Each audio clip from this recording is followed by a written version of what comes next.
Saber se alguém é realmente seu amigo é uma das questões humanas mais antigas e um pouco complicadas, porque a amizade nunca foi só sobre aquele amigo que está sempre presente, nem sobre a quantidade de conversas, nem sobre o tempo que vocês têm ali de convivência, mas muito mais sobre a qualidade que vocês têm juntos. Aristóteles dizia que existem 3 tipos de amigos, que são os da utilidade, os do prazer e os da virtude. E embora essa classificação tenha mais de 2000 anos, ela explica com muita precisão, quase desconcertante o que a gente vive hoje em dia. Quando a gente toca na palavra amizade, por qualquer laço rápido, até mesmo quando chamamos de amigo quem está mais disponível, ou até mesmo quando confundimos atenção com cuidado, com convivência. Então é fácil acreditar que temos muitos amigos quando estamos rodeados de pessoas, quando tá todo mundo rindo junto, quando não tem problema nenhum, quando a gente consegue compartilhar momentos mais leves. Mas a vida adulta sempre vai para outro lado. Poucos acabam permanecendo quando o riso acaba. Aristóteles chamava isso de amizade por utilidade, aquela que existe enquanto ambas as partes se beneficiam da troca. É a relação do colega que ajuda porque convém, da parceria que se mantém porque é algo útil, daquela sensação de o que eu ganho mantendo essa pessoa por perto. Você já teve algum amigo assim? Não é necessariamente ruim, porque ela move muitos negócios, projetos, redes sociais, é o famoso networking hoje em dia. Só que ela tem um prazo. Ela dura enquanto o interesse existe ali. A gente vê isso muito nos vínculos de trabalho, nos grupos que são formados por objetivos em comum, ou até mesmo naquelas pessoas que estão presentes enquanto você é fonte de algo. Se você perder o cargo, o status, a fase boa, logo essa amizade desaparece. Não por maldade, mas porque nasceu desse lugar. Aristóteles não condena esse tipo de amizade. Ele só fica alertando a não confundir esse tipo de laço com algo mais profundo, porque é aí que nasce a frustração da amizade. Depois ele descreve a amizade por prazer, que é muito comum na juventude, mas que continua existindo em alguns adultos que estão buscando aquela intensidade. É o amigo do bar, das risadas, da viagem, aquele companheirismo dos momentos mais leves. Só que essas relações, elas são verdadeiras enquanto o prazer compartilhado existe. Mas como o prazer muda, o vínculo também muda junto. Os amigos de escola raramente permanecem porque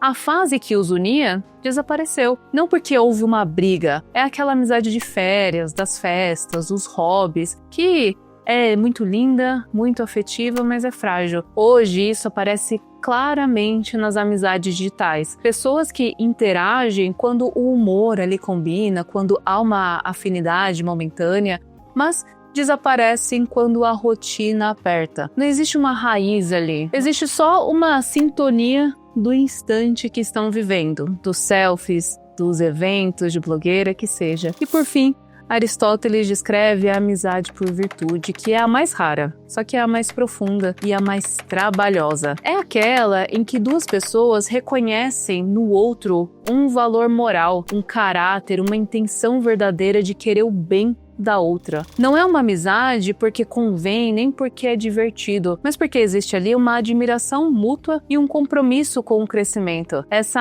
amizade, ela não nasce rápido, por isso é um pouco mais trabalhosa, ela demora. Ela se mostra muito mais no silêncio, na divergência, na crise. É aquela pessoa que permanece quando você não é interessante, quando você não tá brilhando, quando você falha. É aquele que te corrige sem te humilhar, que não fica disputando, que não tem inveja, que muitas vezes está ali, celebrando a sua luz, sem medo da própria sombra. Essa amizade é rara porque exige muita maturidade, e maturidade hoje em dia é um negócio raro.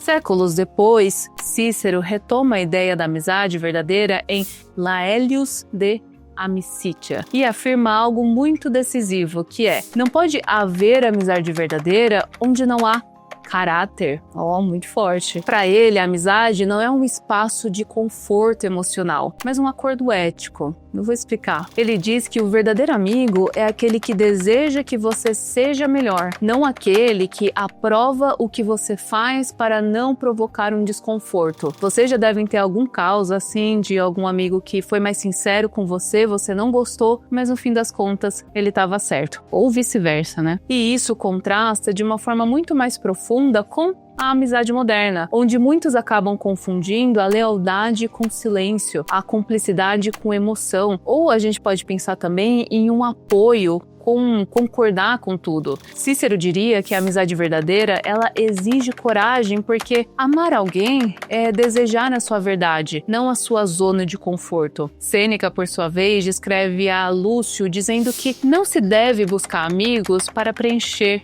a solidão. Quem procura amizade por carência, não procura um amigo, procura um anestésico. Para Sêneca, amizade é encontro de inteiros. Dois que se reconhecem não pela fala, mas pela liberdade. Ele afirma o seguinte: ama primeiro a ti mesmo, para que possas amar o outro sem depender dele. E isso é fundamental não só para as amizades, mas também para os relacionamentos amorosos. Hoje, muitas relações se formam a partir da necessidade de ser visto, validado e reconhecido. Ao invés de amar o outro, amamos a sensação de ser percebido por ele. Olha que distorção que a gente nem percebe. E aí não há amizade. Há uma dependência emocional disfarçada de vínculo. Se voltarmos à antiguidade, veremos que a amizade era vista como um dos pilares de sustentação da alma. Era aquilo que estabilizava o homem diante da vida. Hoje, no entanto, o mundo digital transformou essa amizade em imagem. Isso eu vejo demais e me incomoda um pouco, porque os seguidores, eles são confundidos com intimidade. E a interação, muitas vezes a pessoa se sente cuidada por aquilo. É possível ter centenas de pessoas consumindo a sua vida e nenhuma conhecendo o seu sofrimento, a sua alma. Então, nos tempos de Aristóteles, a amizade exigia convivência, tempo. Hoje acreditamos conhecer alguém pelo que ele mostra, quando na verdade só conhecemos o que ele quer que seja visto. A gente não pode confundir isso. A amizade verdadeira continua dependendo das mesmas condições: tempo, presença e vulnerabilidade. E a gente tá cada vez mais escasso desses três, né? Para saber se alguém é realmente seu amigo, não observe como essa pessoa age quando tá tudo bem. Quando você tá forte, quando você tá confiante, quando tá conquistando o mundo. Observe quando você tá frágil, quando você erra, quando você decepciona. O amigo verdadeiro é aquele que não abandona quando você deixa de ser conveniente. É aquele que permanece quando você está difícil de amar. Eu acho que essa seria a frase. Quero esboçar aqui um exemplo muito simples. Imagina dois jovens que se consideram inseparáveis e eles passam anos rindo juntos, viajando juntos, saindo juntos. Tudo parece muito forte, mas a profundidade do vínculo nunca foi testada. Quando um deles adoece, perde dinheiro ou entra numa crise de ansiedade, o outro desaparece porque não sabe lidar. A amizade estava muito fundada no prazer. Agora, imagine uma outra relação. Duas pessoas que não se falam todos os dias, que não compartilham tudo, mas quando uma passa por uma tempestade, a outra aparece com calma, sem anúncio, sem espetáculo. Essa é a amizade por virtude. Aqui acontece de dentro para fora, sem nenhuma performance, sem nada especial para acontecer para que vocês se encontrem. Hoje a pergunta não deve ser quem está comigo quando eu estou feliz, com quem eu mais dou risada, mas em quem segura o silêncio comigo. Quem não me abandona quando eu estou numa fase difícil de amar. Quem se alegra de forma genuína quando eu cresço, ao invés de se sentir ameaçado. E tudo isso que eu estou dizendo é Aristóteles, é Cícero, é Sêneca. A amizade verdadeira, muitas vezes, ela é discreta. Ela não precisa te encontrar em grandes festas, em grandes eventos. Em um tempo em que tudo precisa ser mostrado, a amizade verdadeira é quase que algo muito precioso da nossa vida. Aristóteles insistia que a amizade virtuosa, ela exige tempo, porque nenhum caráter se mostra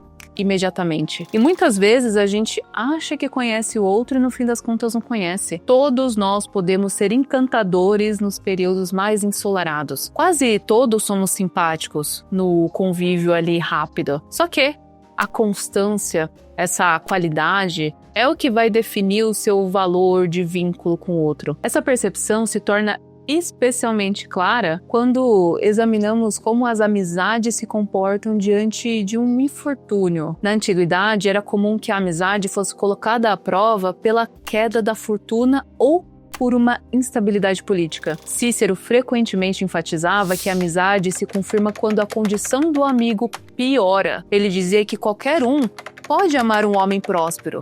Amar o ferido, aí sim, é uma virtude. O verdadeiro amigo, ele não se afasta quando você perde a utilidade ou brilho. Hoje, quando alguém passa por alguma dificuldade, muitas vezes a nossa reação mais egoísta é se afastar. A dor do outro, ela precisa do nosso tempo, da nossa paciência. Qualidade que no mundo moderno de hoje em dia acelerado e orientado pelo desempenho o tempo todo é desencorajado. Nesse sentido, o número de amigos que nos acompanham nos períodos difíceis mostra muito mais sobre as nossas relações do que qualquer outra longevidade aparente. Sêneca adverte que é necessário muita cautela ao escolher os amigos, porque escolher um amigo é, em certo sentido, escolher alguém a quem entregaremos parte do nosso destino. A amizade não é neutra. Ela está nos influenciando o tempo todo, moldando os nossos gestos. Dois amigos verdadeiros, segundo ele, não caminham lado a lado sem transformação. Cada um atua como um espelho moral e também como uma provocação ética. E é por isso que Sêneca diz que não se deve fazer amigos por necessidade, porque quem busca alívio encontra dependência, não uma companhia verdadeira. É interessante notar que estamos, hoje em dia, inclinados a confundir a proximidade com intimidade. As redes sociais criam essa ilusão de que o contato frequente equivale à profundidade, mas intimidade não é saber muitos detalhes da vida do outro. Intimidade é saber o que o outro teme, o que move o outro e o que faz ele se silenciar muitas vezes. E isso não se descobre por exposição constante, mas por uma convivência atenta e um respeito mútuo. Agora, se considerarmos a amizade na vida adulta, encontraremos algo muito curioso que todos aí devem passar. Muitos acreditam ter perdido a capacidade de fazer novos amigos, não é? Você tem essa sensação? Mas o que se perdeu não foi a capacidade, e sim o contexto em que a gente está vivendo. Quando éramos jovens, partilhávamos tempo, experiências, era tudo muito mais sociável, né? Era natural, a escola, a rua, os grupos. Já na vida adulta, o tempo ele tá cada vez mais fragmentado. A prioridade vai muito para as responsabilidades e a gente perde essa parte mais espontânea da vida. Só que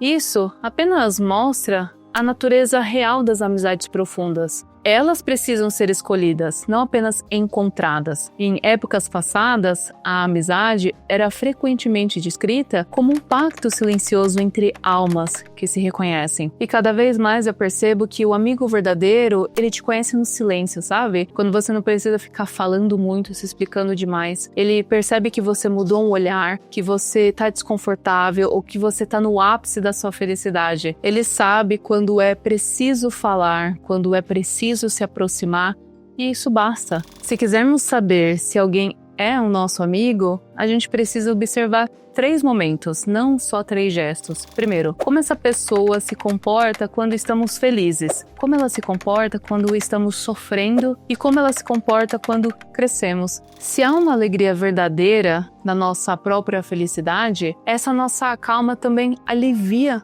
a dor. Caso contrário, há outra coisa, talvez carinho, afinidade, estima, mas não a amizade que Aristóteles chamaria de virtuosa, porque a amizade verdadeira, hoje em dia, ela tá rara. Acho que sempre foi assim para os adultos, não sei, mas quando existe de verdade, é uma coisa sólida que o tempo não corrói. E você? Qual tipo de amigo você tem sido para os seus? Por conta do interesse momentâneo, dos prazeres momentâneos ou as amizades virtuosas? Eu tenho cada vez mais observado esses meus interesses e caso eles aconteçam, coloco essas amizades nas caixas que as pertencem, não é? Então eu espero muito que você tenha gostado desse vídeo. Não se esquece de comentar aqui o que você mais gostou. Tô amando ler os comentários. E se inscreva no canal, me siga nas outras redes sociais. Tem um podcast chamado Comunicando Voz. E o link da minha mentoria, para caso você queira se comunicar melhor, tá aqui na descrição, tá bom? Até mais e tchau, tchau.